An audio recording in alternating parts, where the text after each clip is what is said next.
Oui, oui, je suis habillé aux couleurs d'Iron Man pour une vidéo d'ici, et c'est ça qui fait le charme de cette chaîne, mesdames et messieurs les dos, c'est qu'ici il n'y a pas de guerre. Voilà, on s'aime tous, on aime DC, on aime Marvel, et aujourd'hui on va beaucoup aimer DC, mais à moitié. Puisque bonjour à toutes et à tous, j'espère que vous êtes tous très bien. Dans une première partie de vidéo, je vais vous partager toutes les images qui ont été dévoilées hier lors d'un teaser de 60 secondes pour présenter les projets, en fait, si vous voulez, d'ici de l'année 2022, ce qui comprend de nouveaux looks sur Aquaman 2, Black Adam, The Flash et évidemment The Batman qui est en pleine promo, ils sont en train d'exploser un petit peu partout.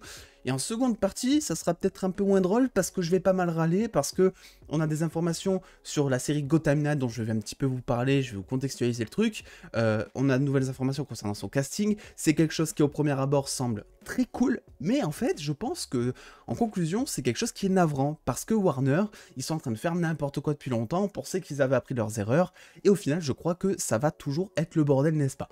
Bref, dans un élan de positivité déjà, pour cette première partie de vidéo, je vais vous montrer évidemment toutes les premières images qui ont été dévoilées hier soir. Et on va commencer par Hawkman de Aldis Hodge. Donc un costume que moi j'adore personnellement. Je pense que c'est un costume qui est assez compliqué à moderniser en live action, qui peut très vite tomber dans le kitsch. Et je trouve qu'ils s'en sont très bien sortis. En plus, il y a des gifs qui traînent, il y a la vidéo qui traîne. Le moment où il déploie ses ailes est plutôt assez convaincant et badass, très super-héroïque, n'est-ce pas? On a évidemment Cyclone qui sera là aussi, qu'on avait déjà aperçu. Alors je sais plus si on avait déjà aperçu son costume dans un teaser ou si c'était dans une photo de tournage, mais je vous en avais déjà parlé, je vous avais déjà montré donc un plan de ce costume, donc là-dessus rien de très surprenant, à la différence finalement de Dr. Fate. Alors là les gars, c'était le coup de cœur. Moi personnellement je le trouve incroyablement super épique, en fait, oui, j'ai mis incroyable et super à la suite, et en plus de ça, c'est très comics accurate. Pour ceux qui connaissent Dr. Fate, c'est un personnage en plus de ça hyper puissant, il faut pas vraiment passer à côté de son design, et là pour le coup, je trouve qu'ils sont vraiment pas passés à côté de la même manière au final, et ça c'est peut-être surprenant parce qu'on n'avait pas vraiment d'attente, que le Atom Smasher de Noah Centineo, qui va, je pense, dans sa mise en scène apporter pas mal d'originalité, ou en tout cas de verticalité, si vous voulez. Parce que vu que c'est un personnage qui peut s'agrandir, se rétrécir, etc., de la même manière que Ant-Man, qui nous avait apporté une réalisation assez cool à ce niveau-là, on peut s'attendre à des scènes plus épiques, peut-être. On voit aussi la colorimétrie, hein, sur toutes les images que je vous montre et que je vais vous montrer. On voit que la colorimétrie ressemble beaucoup à celle de Snyder, avec beaucoup d'effets lumineux, pas mal de couleurs froides, donc le soleil notamment, voilà, beaucoup d'effets de lumière, etc. Donc moi, c'est quelque chose qui me plaît pas mal, je sais pas, je pense qu'en termes de réal, on sera peut-être sur quelque chose de plus artistique que certains films qu'on a eu l'occasion de voir dans le DCU. Et évidemment, le premier concerné, parce que là, tout ce que je vous montre, ce sont des personnages qui sont dans le film Black Adam. Évidemment, Dwayne Johnson en Black Adam. Cet acteur est parfait, son costume est parfait. Cet acteur est né pour être Black Adam. On le voit ici d'ailleurs dans ce seul plan où on comprend bel et bien que ce sera un méchant. L'armée qui représente quelque part le gouvernement. Ils sont armés en plus avec des espèces d'hélicoptères qui sont prêts, si vous voulez, à le défoncer, le mec, je pense. Et on remarque qu'il n'aura pas toujours sa cape, évidemment. Et regardez-moi ça, mais cet acteur est né, je veux dire, Black Adam a des oreilles pointues, normalement dans les comics. Et The Rock n'a même pas besoin de prothèse pour ses oreilles, il a les oreilles pointues de base, si vous voulez. Il est né pour ce rôle, c'est incroyable. De la même manière, finalement, que l'adaptation qu'ils en ont faite pour Aquaman de Jason Momoa, donc que l'on voit ici dans ce nouveau costume qu'on avait déjà eu, mais là, ici, sous un plan assez inédit.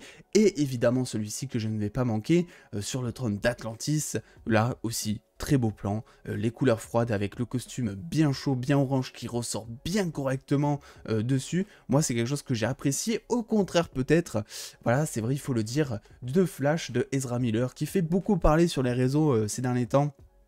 Avec ce costume, parce qu'il y en a qui n'aiment pas son casque, il y en a d'autres, comme moi d'ailleurs, qui reprochent peut-être le fait qu'il garde sa position bizarre pour courir, vous savez, sa position donc qui avait pas mal divisé quand il court, soit t'adores, soit tu détestes en général. Je vais dire que je fais plus partie de la team qui n'aime pas trop sa manière de courir, même si je salue l'adaptation de nous donner quelque chose de nouveau qu'un simple speedster qui va courir en mode normal. Là-dessus, c'est clair et net. Mais son costume, globalement, moi je l'apprécie. On remarque d'ailleurs plus de détails, notamment sur son épaule. Donc moi, c'est quelque chose que j'apprécie à ce niveau-là. Voilà, je vous ai un peu donné les images les plus importantes, on va dire, de ce teaser qui est assez sympa, j'ai pas pu faire de réaction hier soir, mais j'étais full hypé, et il fallait que je vous partage ma hype du moment, évidemment. Passons maintenant à quelque chose que je vais vous partager aussi, parce que c'est le but de cette chaîne, mais qui est peut-être un peu plus navrant, c'est évidemment tout ce dont je vais vous parler autour de Gotham Knight, donc vous le savez, mais il y a effectivement une série Gotham Knight qui est en préparation du côté de la CW. Je vais vous resituer un petit peu le contexte parce que peut-être que vous n'avez pas suivi, mais donc la CW a commandé un pilote, donc un premier épisode à la série. Le tournage devrait débuter en avril de cette année, et en fonction de ça, en fonction de cet épisode et du retour qu'ils auront là-dessus, ils verront si ils produisent ou pas la série, puisque on le sait, évidemment, la CW par le passé a commandé pas mal de séries, et il y en a à côté beaucoup qui se sont fait annuler aussi. Donc il ne faut pas crier de joie d'avance, et il faut peut-être attendre avril, mars, afin d'être sûr que la série va se faire. Mais moi j'aimerais beaucoup, parce que Gotham Knight c'est quelque chose qui est tout simplement incroyable en fait, si vous voulez. C'est une série qui n'a jamais été adaptée sur petit comme sur grand écran, et en fait ça nous raconte quoi cette série? C'est tout simplement Bruce Wayne qui est porté disparu, et donc vu qu'il n'y a plus personne pour protéger Gotham, c'est donc cette nouvelle équipe, suivant les adaptations, qui va protéger les rues sombres et néfastes de Gotham, n'est-ce pas? Alors on savait que dans tous les cas, on n'aurait pas cette équipe. Bon là je vous montre une image du jeu parce qu'on n'a pas vraiment, d'appui, on va dire, en termes de visuel, mais on savait que plus ou moins il y aurait une adaptation en termes de personnages qui seraient présents dans ce film. On se doutait que ça allait pas être vraiment hyper comics accurate à 100%, voilà, ça a toujours été le cas dans les séries de la CW, et même dans les films, hein, d'ailleurs, ils changent un petit peu les compositions des équipes par moment, etc., pour nous donner des choses inédites, si vous voulez.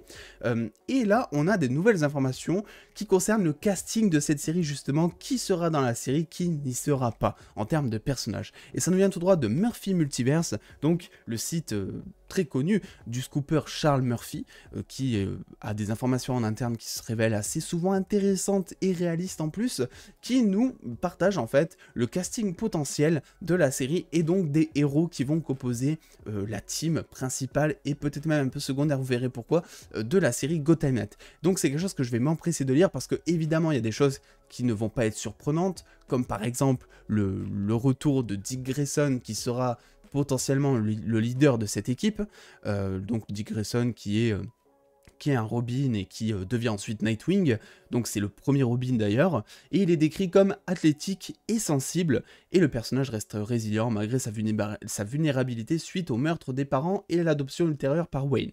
Voilà, je vous lis un petit peu ce que Murphy Multiverse a écrit en termes de description de casting, parce que ça me semble intéressant, comme le fait qu'il n'y aura pas qu'un seul Robin, mais peut-être deux, vu que apparemment il sera rejoint par Stephanie Brown, alias Spoiler, qui est donc, je crois, une hacker de génie dont le père, un méchant d'ici appelé Clowmaster, l'a élevé avec un régime régulier de casse-tête et d'énigmes, et donc il s'agit ici, il me semble, de la 4e Robin. La série est à la recherche d'une actrice de 18 ans pour incarner le personnage sarcastique et intelligent, donc c'est un peu une nouveauté de nous mettre deux Robins en même temps, bien que on ne sache pas si dans cette série il s'agira du Dick Grayson en mode Robin ou s'il s'agira de Nightwing tout simplement. On a évidemment d'autres informations concernant d'autres personnages qui là sont assez intéressants, comme par exemple Bluebird, donc alias Harper Row, qui est sur le point de rejoindre Grayson dans l'équipe. Le studio est à la recherche d'une femme pour jouer un personnage bisexuel aux cheveux bleus qui est descendu dans la rue pour échapper à sa vie familiale abusive. Et là vous le voyez, la description du casting, je veux dire, le fait qu'elle soit bisexuelle, le fait aussi que ce soit une femme qui soit recherchée avec des cheveux bleus, c'est complètement le look de Bluebird, et ça ne m'étonnerait absolument pas, n'est-ce pas, là-dessus. Et enfin, on a d'autres personnages qui là seront un petit peu plus secondaires, comme par exemple peut-être Julia Pennyworth, que l'on a déjà vu en adaptation, par exemple du côté, je crois, de chez Batwoman, du côté de la CW, qui est donc tout simplement la fille de Alfred Pennyworth. Et donc là, il cherche quelqu'un pour incarner une attachée britannique à l'esprit vif, ce qui pourrait correspondre, même si là, Murphy Multiverse n'est sûr de rien, ce qui pourrait correspondre tout simplement au personnage de Julia Pennyworth. Et là, c'est peut-être le gros coup de poker dont je vais vous parler dans cette vidéo, c'est tout simplement la fille du Joker, ou en tout cas la prétendue fille du Joker, Duela Dent, qui pourrait être soit la grande méchante, soit une des méchantes de la série, vu que effectivement il recherche ils recherchent donc un personnage qui est décrit comme la fille de l'homme le plus dangereux de Gotham, ce qui signifie que ça pourrait être tout simplement Duela Dent qui serait dans la série. Et enfin, Murphy Multiverse parle également aussi de Tiffany Fox qui serait dans la série et qui est en gros la fille de Lucius Fox et qui pourrait être en fait une autre Batgirl, alors qu'on a un film Batgirl qui arrive déjà sur HBO Max parce que Tiffany Fox devient Batgirl dans les comics. Et c'est tout, et c'est déjà pas mal. Et là, au premier abord, vous vous dites sûrement que c'est incroyable ce qui est en train de se passer, sauf que absolument pas, parce que vous aurez remarqué que ça veut dire qu'il va y avoir plusieurs Dick Grayson, plusieurs Batgirl, etc., qu'on va encore s'y perdre. Et pour vous donner un ordre d'idée, si on prend en considération que le personnage de Dick Grayson, on a déjà énormément de choses qui sont déjà prévues, si vous voulez, dans cette série, avec notamment, vous le voyez, on a un Dick Grayson qui est déjà présent dans Titans. On a un Dick Grayson qui serait dans Gotham Knights, ça fait 2. On a dans le film Batgirl, on a eu cette fresque dont je vous ai déjà parlé qui pourrait signifier qu'il y aurait un Nightwing qui existe dans l'univers de Batgirl, donc ça fait 3. Et The Batman, il en est à sa 2e année, lors du premier film, il en est à sa 2e année donc de justicier de Batman, et on imagine que, voilà, il va y avoir une trilogie, c'est sûr et certain. On imagine que cette trilogie pourrait conduire au recrutement d'un Robin, et donc de Dick Grayson, qui est le premier Robin aussi, donc il serait logique de commencer par le recrutement de Dick Grayson aussi pour The Batman. Donc ça veut dire qu'on pourrait se retrouver avec 4 Dick Grayson en simultané, et donc qui serait divisé un peu voilà, entre petit et grand écran, et c'est le bordel, vraiment c'est le bordel. Et évidemment je vous en ai un petit peu parlé, mais ça voudrait dire aussi qu'on aurait potentiellement 2 Batgirls différentes en même temps, une dans la série, donc Tiffany Fox, et une autre donc du côté de chez HBO Max, dont on a eu des images, etc.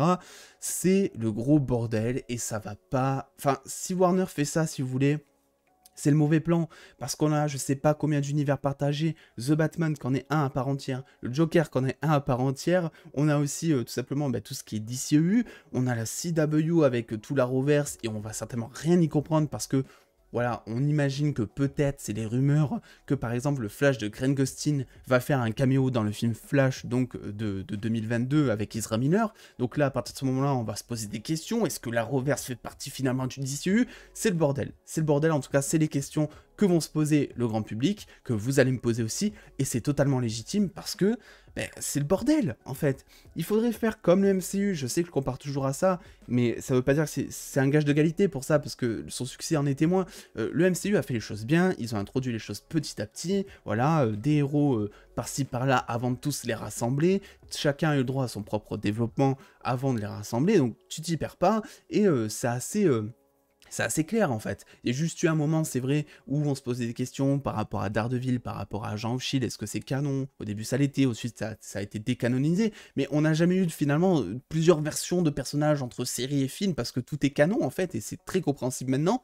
Et là, ils sont en train de tout répartir par-ci par-là, et je dois dire que, c'est assez limite, quoi. C'est assez limite. Ils devraient vraiment se concentrer sur le fil rouge de ce qu'ils ont à faire, en fait, de ce que les fans demandent, c'est-à-dire un univers solide. Et quitte à adapter de nouveaux personnages en série, faites-en des différents. C'est absolument pas ce qui manque du côté de chez DC, des personnages. Pourquoi nous remettre un Dick Grayson? T'as plusieurs Robins, t'en as je sais pas combien qui existent par exemple. Pourquoi nous mettre toujours des personnages comme ça? Enfin... Voilà, je pense que vous avez compris où je voulais en venir. Dans tous les cas, ça reste des news qui sont plutôt intéressantes, assez hypantes dans un sens, mais c'est vrai que j'ai un petit peu peur du côté de ce que ça pourrait apporter en incompréhension du côté du grand public, et du côté de, même sans parler du grand public, du côté des fans en général, parce qu'il y en a aussi beaucoup qui sont perdus, qui n'ont pas le temps de suivre tout ça, et qui doivent rattraper 100 séries de la Reverse en même temps avec un film du DCU qui passe au cinéma dans 2 jours, donc voilà, des fois ça peut être compliqué en fait, et j'aime pas trop ça en vrai. Dans tous les cas, tout ce que je vous partage, notamment donc ce rapport de Murphy Multiverse, c'est à prendre avec des pincettes, ce n'est pas officiel, mais je voulais quand même vous parler de cette rumeur. Ça me donnait aussi l'occasion de partager ces images donc du teaser de Black Adam et de DC en général, des films de 2022 que moi je trouve incroyables, voilà, il faut quand même le dire. N'hésitez pas à me dire ce que vous pensez un petit peu de tout ça, notamment du côté de chez Warner. Est-ce que pour vous ça vous semble être une bonne ou une mauvaise idée, tout simplement de mélanger tous les univers? N'oubliez pas de lâcher le petit pouce bleu et de venir me suivre juste ici là sur les réseaux sociaux pour avoir plein de news en exclusivité et en avance. Et en attendant les dos, très bon samedi à vous, des bisous les dos.